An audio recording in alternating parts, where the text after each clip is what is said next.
네, 여러분 안녕하세요. 하나님의 마음을 시원케 해주고 싶은 냉수묵상 최성호 목사입니다. 반갑습니다.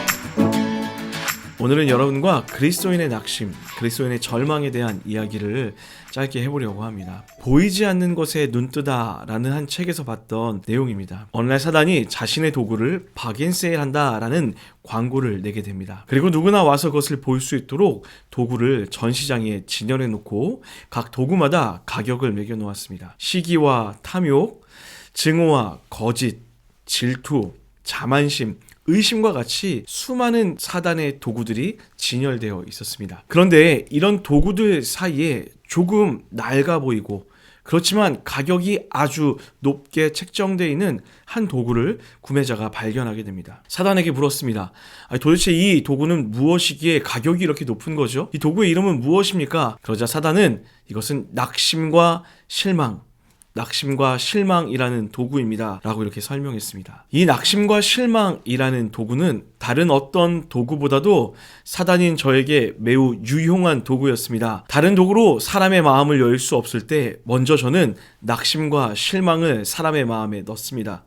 이 낙심과 실망이 한번 그 마음 속으로 들어가게 되면 나는 내가 원하는 것은 무엇이든지 할 수 있게 됩니다. 이것이 정말 많이 낡았던 이유는 이 도구가 사단에게 속한 것이라는 것을 사람들은 알지 못했고, 그래서 사단은 마음껏 낙심과 실망을 사람들에게 사용했기 때문이다 라고 이렇게 설명하고 있습니다. 여러분, 설교 때마다 제가 종종 사용하는 문장이 하나 있습니다. 그림이 깨어진 곳에 광야가 찾아온다. 계획이 무너진 곳에 광야가 찾아온다 라는 문구입니다. 우리가 하나님을 믿으면서 가장 많이 하는 실수 중에 하나가 무엇이냐면 나라는 시간의 한계 안에 하나님을 가둬두려고 하는 것입니다. 우리가 겪고 있는 시간이라는 틀 안에 하나님을 가둬두어서 하나님을 그 시간 안에서만 일하는 분으로 제한해 버리는 것입니다. 그래서 내 뜻과 시간 안에 움직이지 않는 하나님을 마주하면 스스로 낙담하고 실망하게 됩니다. 그렇게 실망하고 낙담한 마음에는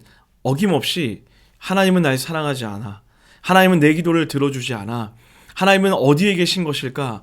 하나님을 향한 불신과 의심의 마음을 갖게 됩니다. 그리고 그 불신과 의심은 결국 우리 마음에 광야를 가져오게 되고 영적인 침체 가운데 빠져들게 만들어버립니다. 여러분, 신앙생활은 나의 시간에 하나님을 맞추는 것이 아니라 하나님의 시간에 내가 일부가 되기를 기꺼이 기뻐하는 것입니다. 그리스도인은 하나님의 시간 속에 살아가는 사람들이 되어야 합니다. 나의 시간에 하나님을 가둬두고 살아가는 것이 아니라 하나님이 그려가시는 그 시간의 일부가 되어서 하나님의 뜻에 따라 내 삶을 드리며 살아가는 것, 하나님의 계획의 일부가 되기를 결정하는 것, 이것이 진짜 그리스도인 신앙인의 삶이라는 것이죠. 그래서 성경은 우리에게 낙심하고 절망하지 말라라고 이렇게 이야기합니다.